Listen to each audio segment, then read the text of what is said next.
Lahirkan profil pelajar Pancasila. Belajar, bergerak, berbagi untuk negeri. Kita menjalin kolaborasi. Belajar, bergerak, berbagi untuk negeri. Demi bakti pada Ibu Pertiwi.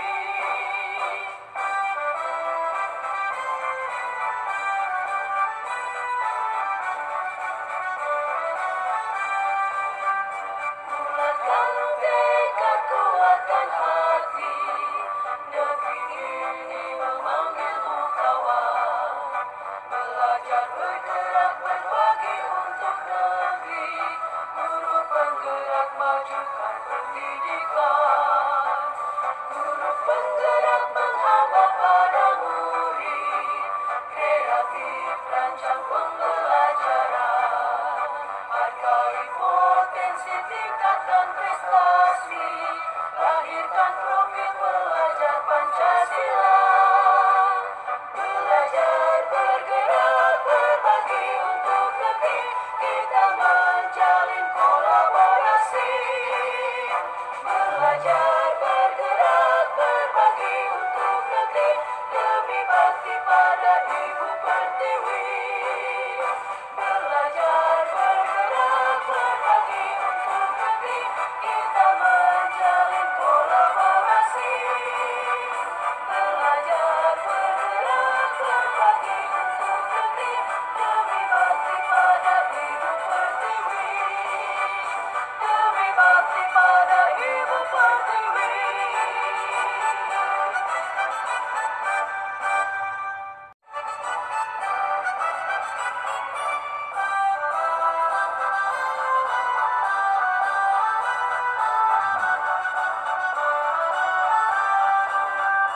Bulatkan tekad, kuatkan hati.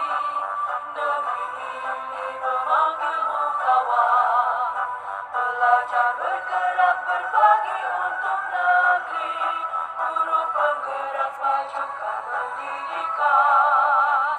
Guru penggerak, menghamba pada murid. Kreatif, rancang pembelajaran. Hargai potensi, tingkatkan prestasi. Lahirkan profil pelajar Pancasila. Belajar, bergerak, berbagi untuk negeri. Kita menjalin kolaborasi. Belajar, bergerak, berbagi untuk negeri.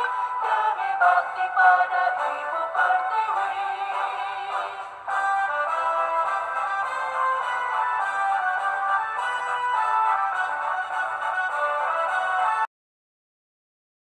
Dua perwakilan. J, Ibu. Monggo, Pak. Ya, terima kasih. Assalamualaikum warahmatullahi wabarakatuh. Waalaikumsalam warahmatullahi wabarakatuh. Masih kurang semangat. Assalamualaikum warahmatullahi wabarakatuh. Waalaikumsalam warahmatullahi wabarakatuh. Alhamdulillah, luar biasa. Ini gregetnya saya untuk masuk ke depan Bapak Ibu semuanya ada berarti nih. Kalau seperti ini.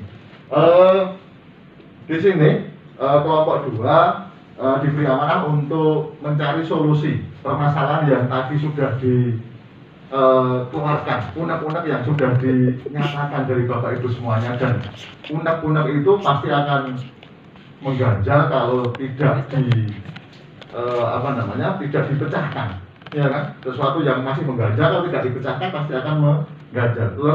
Leres. Terus berkaitan dengan permasalahan yang ada, tugas kami di kelompok 2 mencari solusi berkaitan dengan permasalahan yang muncul pada saat ada komunitas yang berkaitan dengan teman sejawat. Dari permasalahan-permasalahan yang ada, ternyata tadi kelompok kami kulaan. Kulaannya kulaan masalah. Jadi alangkah baiknya juga kalau kami untuk mengcounternya itu juga dengan menggunakan beberapa pemecahan masalah, karena tidak adil juga kalau masalahnya banyak hanya saya berikan 1 atau 2 pemecahan masalah, kan juga repot nantinya. ada berbagai masalah, kami menuliskan 10. Insya Allah nanti akan kami jabarkan, tetapi saya tidak sendiri nanti karena juga kami berempat, kami akan membagi nanti biar semuanya bisa tampil. Saya nomor 1, 2, dan 3. Terus kemudian nanti ada Ibu Susi di 456, kemudian nomor berikutnya 78 nanti Bu Ina, dan yang terakhir masalah pendanaan itu tadi di request dari Bu Naning karena sudah kelihatan banyak dana kelihatannya seperti itu. Terus selanjutnya untuk yang nomor 1 langsung saja bahwa dari teman sejawat tadi ada permasalahan yang kurang maksimal dalam bekerja. Maka sebagai guru penggerak, maka kita harus memberikan contoh terlebih dahulu. Di sini ada menjadi contoh praktik baik kepada rekan sejawat, agar teman-teman kita termotivasi bahwa guru penggerak itu ono gunane. Artinya apa? Bahwa kita memberikan contoh teladan yang baik terlebih dahulu kepada teman-teman. Kalau teman-teman sejawat kita melihat bahwa ternyata perubahannya signifikan, progresnya bisa maju dengan baik, maka selanjutnya apa? Teman tidak akan kita paksa, teman tidak akan kita suruh pun, itu dia akan melihat ternyata bagus juga ya apa yang dipraktekkan oleh para guru penggerak. Karena kebetulan Bu Tri ini sudah besok, mungkin Pak Komari juga sudah besok, bahwa kebetulan sekolah kami yang terpilih menjadi guru penggerak itu ada 4. Jadi kira-kira kalau ngajak Melayu Banter itu juga lumayan seperti itu. Jadi saling memotivasi. Terus kemudian selanjutnya adalah menggali aspirasi dari guru atau warga sekolah tentang kinerja kepala, guru, karyawan via jalur yang terdapat di instansi masing-masing. Ini permasalahannya Bu Ina. Saya mendengar tadi kalau Pak Komari terus amit-amit, tapi informasinya seperti itu. Jadi kita tidak melaksani, tetapi di sini kita mencari solusi. Saya juga batin tadi pertama, kewanan ini saya bilang gitu. Iya, tapi ternyata ya alhamdulillah karena ini memang permasalahan yang katanya kita sebagai calon pemimpin di masa yang akan datang, dengan hal-hal yang seperti ini diharapkan kan kita sudah familiar, sehingga nanti dengan permasalahan yang ada kita langsung kaskus untuk segera bisa menyelesaikan permasalahan. Nah, bagaimana? Tadi ketakutannya bahwa teman-teman sejawat tidak bisa menyampaikan aspirasi, takut, malu, pekewuh dengan kepala sekolah yang dalam tanda kutip mempunyai tabiat buruk berkaitan dengan kedisiplinan, berkaitan dengan kinerja. Bagaimana seorang pemimpin bisa memberi contoh yang baik kalau dia sendiri tidak mengaplikasikan dalam kehidupannya, seperti itu. Nah, karena adanya ketakutan tersebut, kami berusaha untuk memberikan solusi. Misalnya, Bu, kalau memberikan solusinya, memberikan usulan pada rapat umum bagaimana? Artinya pasti dalam satu instansi, dalam satu sekolah dibuka ruang mungkin seminggu sekali atau maksimal paling welek itu 1 bulan sekali. Di situ ada, kemudian silahkan bagi Bapak Ibu guru yang Bapak Ibu guru karyawan yang ingin memberikan masukan silahkan. Kalau di tempat kami seperti itu, kita terbuka, kita demokratis. Jadi apapun permasalahan yang ada di sekolah itu bisa diidentifikasi secara bersama-sama dan kalau memungkinkan itu dipecahkan secara bersama-sama. Nah, tetapi ternyata di tempat Bu Ina tadi tidak mungkin Pak, takut Pak dan sebagainya. Oke, kami carikan solusi yang kedua, misalnya dengan jalan bahwa yang kalau dengan internal di sekolah itu tidak bisa, kita tarik keluar bahwa ada komite di situ, bahwa nantinya komite yang merupakan wali atau orang tua dari murid-murid yang sekolah di situ itu bisa diajak kerjasama untuk memperbaiki kondisi yang ada di sekolah tersebut, terutama dalam tanda kutip tabiat dari kepala sekolah. Tentu saja masukan-masukan yang positif, tidak menjatuhkan, terus kemudian tidak menuntut, tapi menuntut bareng-bareng merangkul, agar nantinya ke depan kepala sekolah lebih arif dan bijaksana dalam merubah perilakunya. Itu tadi dikatakan memungkinkan. Terus yang selanjutnya, kalau misalnya itu ada langkah ekstrimnya, yaitu adalah berdiskusi, berdialog, sharing dengan pengawas sekolah, Pak PS, Bu PS. Mungkin itu menjadi solusi dari permasalahan yang ada di situ. Terus kemudian satu lagi, memasukkan program pengembangan diri guru atau karyawan sebagai program rencana resmi sekolah. Ini tadi berkaitan dengan kemampuan IT, Bapak Ibu guru teman sejawat, karena memang tidak balance. Kadang kan ada yang paling bandar, tapi ada yang kemudian masih gigi satu terus seperti itu. Nah, biar nanti bisa berjalan dengan baik, maka diadakan kolaborasi. Tetapi kolaborasi tersebut akan lebih bisa maksimal apabila memang direncanakan secara resmi dari pihak sekolah. Ada RAKS-nya, terus kemudian nanti secara bertahap dilaksanakan tiap bulan kah, 3 bulan kah, 1 semester kah, atau seperti apa.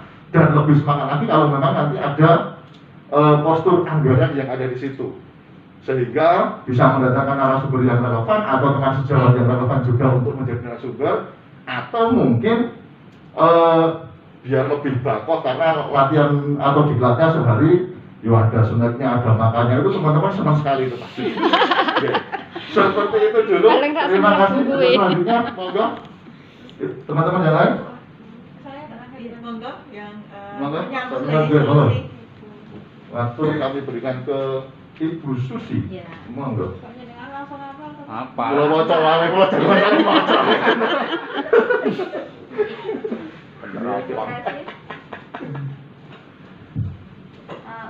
Saya Jangan dulu ya. lanjutkan untuk yang keempat, yaitu mengajak kolaborasi rekan sejawat untuk mengembangkan diri.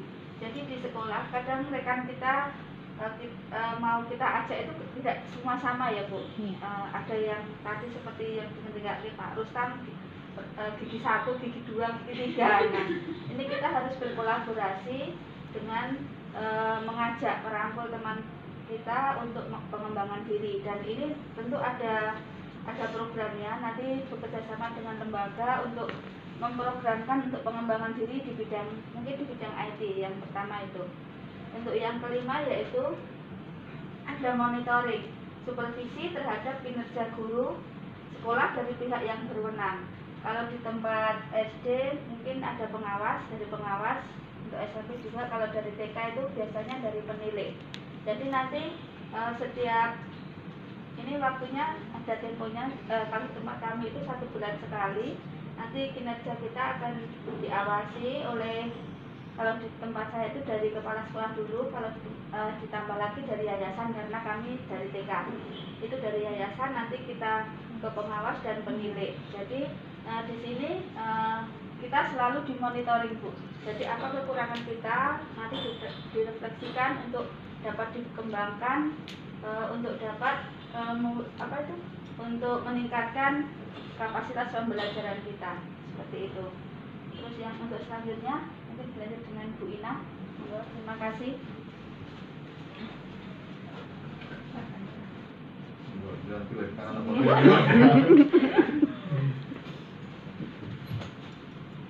Tadi sampai nomor 6 ya, Nomor 6, Bu. Sekarang nomor 7.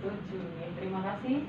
Untuk selanjutnya tadi ada permasalahan, yaitu kurangnya komunikasi antara wali murid dan sekolah dalam mewujudkan program sekolah. Nah, di sini solusi yang kami berikan adalah membentuk paguyuban orang tua siswa per kelas. Nah, di situ fungsinya apa? Untuk sarana komunikasi dan implementasi program-program sekolah. Nah, di sini tentunya harapannya program-program yang diselenggarakan oleh sekolah dapat didukung dan dilaksanakan oleh orang tua juga ketika sekolah membutuhkan kolaborasi dengan orang tua. Kemudian yang ke-8 adalah merencanakan pendanaan dalam RKAS atau RAPBS. Tadi di sini Bu Wahyu, Saya yang itu. untuk masalah yang kami hadapi tadi adalah masalah pendanaan yayasan. Jadi di sini mungkin solusi dari kelompok kami adalah sebelum biasanya tahun ajaran baru itu kita sudah harus menginput RKAS atau RAPBS ya. Jadi sebelumnya kita harus sudah merencanakan terlebih dahulu pendanaannya dalam RKAS atau RAPBS. Fungsinya adalah biar nanti ketika kita membutuhkan sesuatu dalam penggunaan dana itu sudah terencana di situ dan bisa terlaksana dengan baik. Selanjutnya akan disampaikan oleh Bu Wahyu. Terima kasih Bu siapa?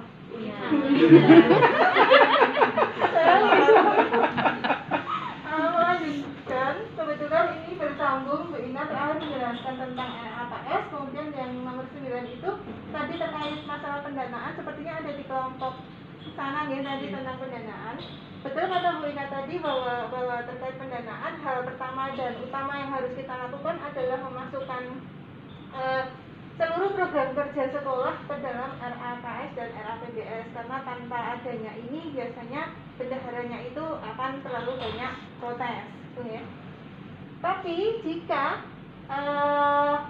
dalam suatu kegiatan atau unsur sekolah itu mempunyai masalah dalam pendanaan, ini kami sampaikan solusinya yaitu mencari pihak ketiga atau semacam donatur untuk membackup pendanaan tersebut. Sebagai contoh yang terjadi di sekolah saya itu sekolah negeri SMP Negeri 1 Bayat, tapi kami mempunyai pihak ketiga yaitu donatur yang khususnya sampai saat ini masih menjalin kerjasama dengan perpustakaan. Kebetulan saya kepala perpustakaannya. Dulu sekolah saya itu hancur karena gempa 2006 ya. Kemudian yang membangun itu adalah dari Qatar, kalau di Indonesia itu yang menangani adalah dari Lilian Foundation. Nah, dari tahun 2006 sampai selama 5 tahun kami masih didampingi dalam pelaksanaan kegiatannya. Tapi setelah itu kami dilepas pelan-pelan dan sampai saat ini sebetulnya sudah lepas. Tapi kami bisa mengajukan proposal kepada pihak ketiga tersebut.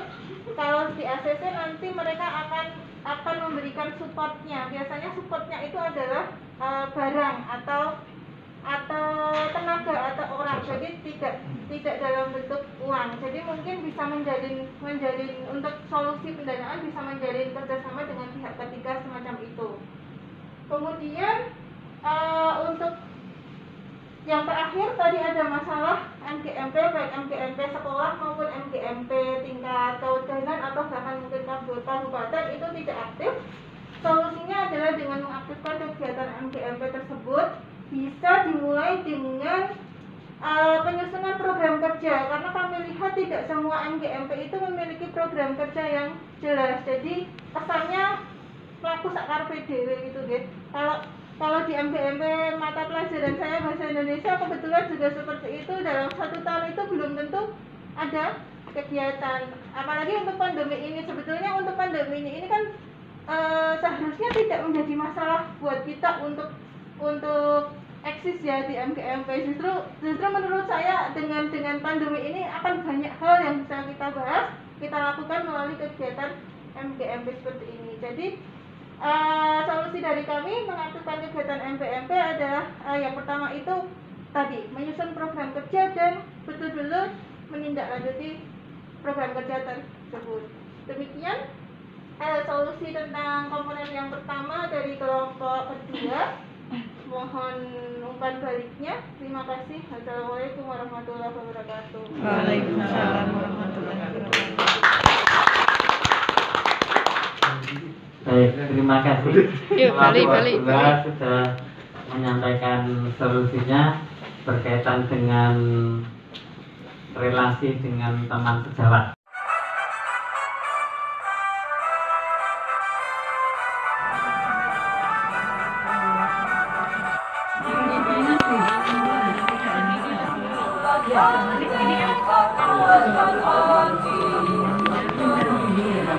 Ya, oke Bu, terima kasih Ibu Susilawati.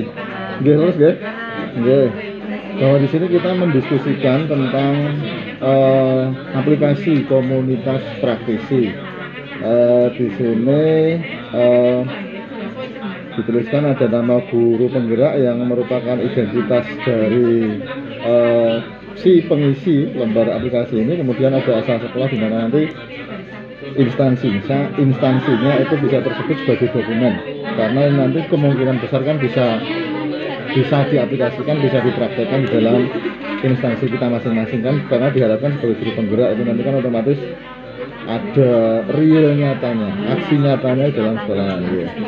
Terus saya bisa sharing, mohon izin untuk sharing bahwa untuk manfaat komunitas praktisi di sekolah itu yang pertama misalnya saya meningkatkan kualitas guru dalam melaksanakan kegiatan belajar mengajar yang terpusat pada siswa. Terus kemudian yang kedua adalah mendiskusikan masalah yang terjadi untuk mencari solusi. Kemudian yang ketiga saya menuliskan di sini adalah bisa bersinergi dengan aset dan elemen sekolah yang lain. Itu manfaat dari komunitas praktisi yang saya tulis di sini. Terus kemudian untuk tantangan ini berkaitan dengan manajemen. Artinya bahwa kita sebagai guru penggerak yang akan membuat komunitas praktisi ini nanti kemungkinan ada beberapa permasalahan berkaitan dengan manajemen, bisa manajemen waktu. Kita sudah merencanakan misalnya kita akan ketemu 1 minggu sekali misalnya dengan teman-teman yang lain, tetapi mungkin teman-teman yang lain ada yang tidak bisa, itu manajemen waktunya itu menjadi tantangan tersendiri. Terus kemudian manajemen emosi, karena isi dari kepala masing-masing itu berbeda, terus belum tentu teman-teman itu juga langsung nurut dengan apa yang kita katakan. Kemungkinan kan kita juga harus bisa pandai-pandai untuk memanajemen emosi. Nah, terus kemudian juga selain manajemen waktu, manajemen emosi juga harus pandai untuk berkomunikasi. Karena komunikasi yang bagus itu adalah komunikasi yang terjalin 2 arah. Jadi bisa memberikan menggambarkan masalah yang dihadapi, tetapi di sisi lain menerima solusi yang ditawarkan dari teman-teman yang lain, seperti itu. Terus di sini bisa saya bacakan untuk tantangan yang ada di saya adalah guru atau rekan sejawat yang kurang maksimal untuk diajak maju. Nah, sebagai contoh misalnya seperti ini Bu, di tempat saya ada yang 2 tahun lagi pensiun, 1 tahun lagi pensiun, dan itu ada kurang lebih 10. Kalau teman-teman yang 10 itu sudah pasrah, alah Mas Ros kan wis rasa wae saya tak seperti ini wae. Nah, kadang kan seperti itu. Nah, kemudian sudah pasrah ya. Nah, tapi selanjutnya tetap harus kita motivasi karena itu sebagai suatu tantangan juga. Terus kemudian manajemen waktu yang harus disepakati dengan baik. Karena kita sudah sama-sama dewasa, maka kalau sepakat dengan apa yang sudah ditentukan secara bersama, itu nanti saya rasa juga lebih enak. Akan melanggar juga pekewuh karena sudah pemikiran dewasa begitu. Terus kemudian komunikasi yang kurang intens dengan elemen sekolah. Jadi nanti adanya komunikasi 2 arah, tujuannya seperti apa. Kalau ada yang berhalangan bisa dikomunikasikan, itu nanti lebih maksimal lagi. Terus untuk peluang yang bisa terjadi dalam situasi di sekolah itu, peluang ini bisa dikatakan harapan kedepannya seperti apa. Yang pertama adalah kolaborasi dengan terjadwal. Pada saat kolaborasi dengan secara terjadwal itu, kalau misalnya ada yang berhalangan, kalau misalnya ada yang mundur, kita motivasi dengan apa? Dengan kalimat selanjutnya, demi kemajuan bersama. Bersama itu siapa? Yang pertama adalah siswa, yang kedua adalah guru, kemudian yang ketiga secara umum sekolahan. Karena kita pasti menginginkan sebagai seorang guru dimanapun itu, pasti kalau siswa maju, siswa berprestasi, kita senang. Terus kemudian guru juga mampu untuk mengajar dengan baik, guru kreatif, guru kolaboratif, guru inovatif, itu kita pasti juga senang, mempunyai berbagai pengalaman dan bisa diterapkan dalam proses pembelajaran, apalagi nanti berprestasi. Mohon maaf, kebetulan kemarin kan ikut juga seperti itu Ibu Susi ya. Saya ikut dalam tanda kutip perang dalam artian ikut bertanding dalam guru berprestasi. Alhamdulillah sekali saya masuk itu dari 120 guru yang tanding, alhamdulillah pertama masuk di 4 besar. Nah, jadi itu sebagai suatu bentuk motivasi juga. Artinya kan dari sekolah desa juga mempunyai peluang. Jadi yang saya bangun dengan teman-teman seperti itu. Terus kemudian peluang berikutnya adalah ada peningkatan motivasi dan prestasi belajar siswa dari pembelajaran yang menyenangkan. Saat kita membuat komunitas praktisi, di situ kan kita sharing bagaimana sih cara mengajar yang baik, bagaimana apa saja cara yang digunakan misalnya begitu. Kalau siswa kemudian tertarik dengan materi yang ada, bab yang kita ajarkan, siswa merasa senang dulu, maka pembelajaran yang masuk itu nanti akan lebih mudah dan bermakna. Bermakna dalam artian gini, mereka akan mudah memahami pengertian, dengan mudah untuk mencari contoh dan bisa mengaplikasikan ke dalam lingkungan mereka. Itu yang paling utama. Terus kemudian step by stepnya, tahap demi tahapnya untuk membuat komunitas praktisi, mungkin ide dari saya seperti ini, Bu. Yang pertama adalah menyampaikan izin kepada kepala sekolah. Nah, jadi kita perlu dulu bahwa kami ingin membuat kelompok praktisi seperti ini, Bu. Komunitas praktisinya seperti ini, misalnya. Ibu, karena kepala sekolah saya ibu. Jadi terbawa seperti itu ngapunten. Terus kemudian yang kedua, mendeskripsikan alur, rencana, manfaat dan tujuan. Kalau misalnya kita kula nuwun, otomatis kan Bu kepala sekolah atau Pak kepala sekolah tanya, apa dan lain sebagainya. Maka akan kita aturkan seperti itu mengenai alur, rencana, manfaat maupun tujuan. Kemudian langkah selanjutnya kalau sudah di ACC, oke silahkan jalan seperti itu. Maka tahap selanjutnya adalah melaksanakan kegiatan apa saja, diskusi, terus kemungkinan identifikasi masalah yang ada yang muncul di sekolah tersebut. Terus kemudian juga harus mendiskusikan problem solving atau pemecahan masalahnya seperti apa. Setelah terkerucut adanya pemecahan masalah, maka diharapkan seperti ini, kita bisa mensosialisasikan hasil diskusi apa yang sudah dicetuskan atau yang dihasilkan dari komunitas praktisi tadi, itu disosialisasikan ke teman-teman seluruh sekolah agar nanti bisa dipakai, bisa bermanfaat ke seluruh sekolah dan tidak hanya cukup sosialisasi, akan tetapi juga diaplikasikan, Ibu. Nah, diterapkan. Jadi tidak hanya sekedar teori-teori saja, tapi perlu dipraktekkan. Kemudian yang terakhir adalah yang tidak kalah penting, yaitu adalah merefleksikan hasil yang didapat atau progresnya seperti apa. Umpan balik yang ada, sudah baikkah, sudah positifkah, sudah meningkatkah proses yang sudah dijalani, itu perlu juga kita maksimalkan seperti itu. Sementara seperti itu dulu Ibu dari saya. Untuk Bu Susi monggo bisa dikomunikasikan dengan saya agar bisa bertukar pikiran.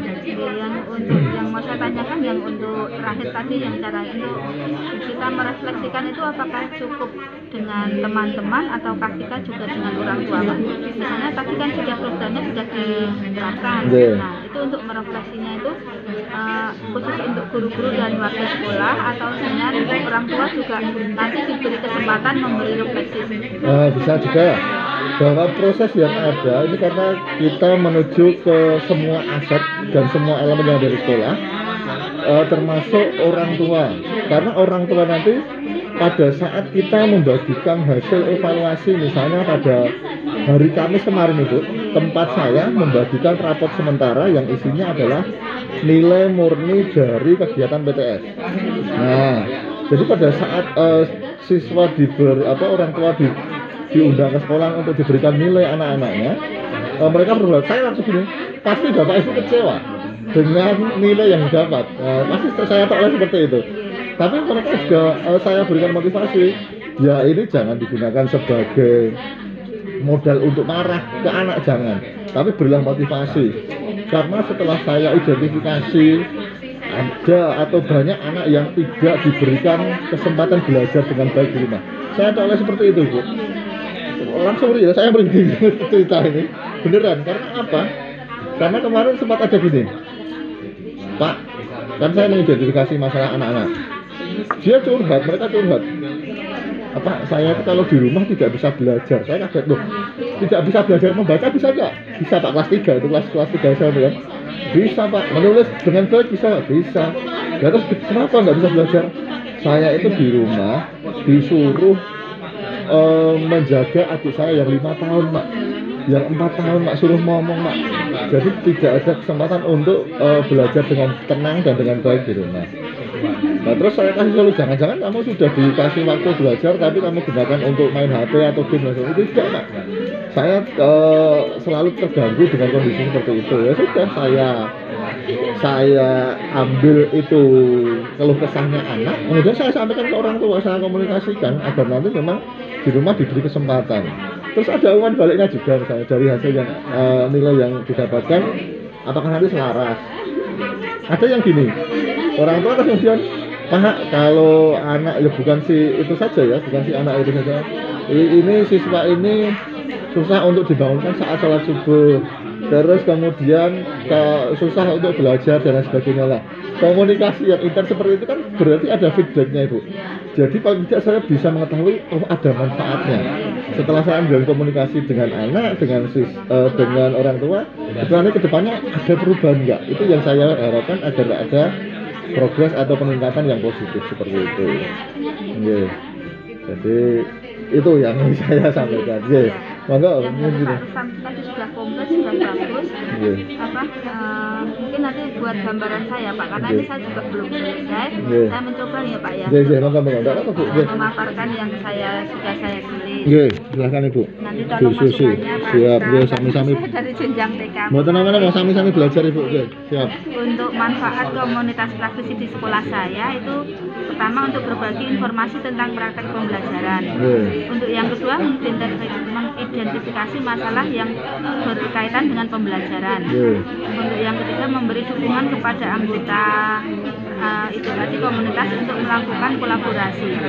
Yang selanjutnya membangun dialog atau diskusi antar teman sejawat. Yang terakhir menghasilkan pengetahuan baru untuk mengakomodasi perubahan kebutuhan dan kalau ini teknologi Pak, karena teknologi yang di TK sebenarnya tidak terlalu dominan karena anak-anak kan belum pegang HP, tapi ini memang untuk saya sasarannya untuk teman sejawat. Untuk situasi di sekolah tantangannya kurangnya kesadaran diri dari warga sekolah, jadi belum tahu itu fungsinya apa, seperti itu loh Pak. Fungsinya kita adakan komunitas praktisi seperti apa. Terus yang tantangan kedua yaitu saya di sini mengangkat untuk pendanaan Pak, karena dalam penyelenggaraan seperti ini kan tidak lepas dari pendanaan. Terus untuk pengelolaan waktu sama seperti Pak Rustam, kita memang harus ada kesepakatan berapa minggu seperti itu. Untuk pengelolaan emosi sama seperti tadi Bapak sama seperti itu Pak Rustam. Sama bagus, luar biasa. Terima kasih. Sami-sami Bu. Nanti masih ada. Guru penggerak majukan pendidikan, guru penggerak menghambat pada murid, kreatif rancang pembelajaran, hargai potensi, tingkatkan prestasi, lahirkan profil pelajar Pancasila. Belajar, bergerak, berbagi untuk negeri, kita menjalin kolaborasi. Belajar, bergerak, berbagi untuk negeri, demi bakti pada Ibu Pertiwi.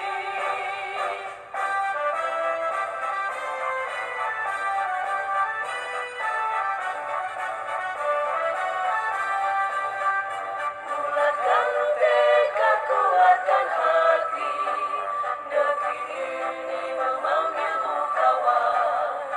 Belajar, bergerak, berbagi untuk negeri, guru penggerak majukan pendidikan, guru penggerak menghambat pada murid, kreatif rancang pembelajaran, hargai potensi, tingkatkan prestasi, lahirkan profil pelajar Pancasila.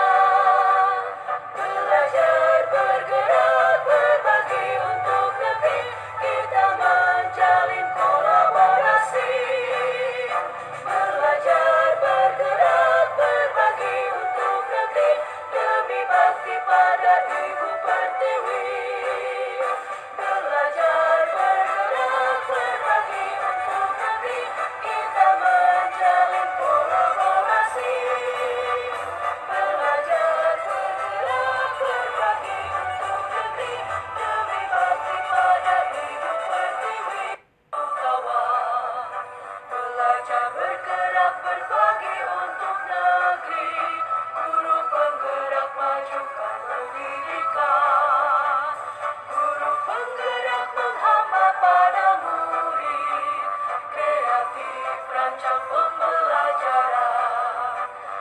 Hargai potensi, tingkatkan prestasi, lahirkan profil pelajar Pancasila.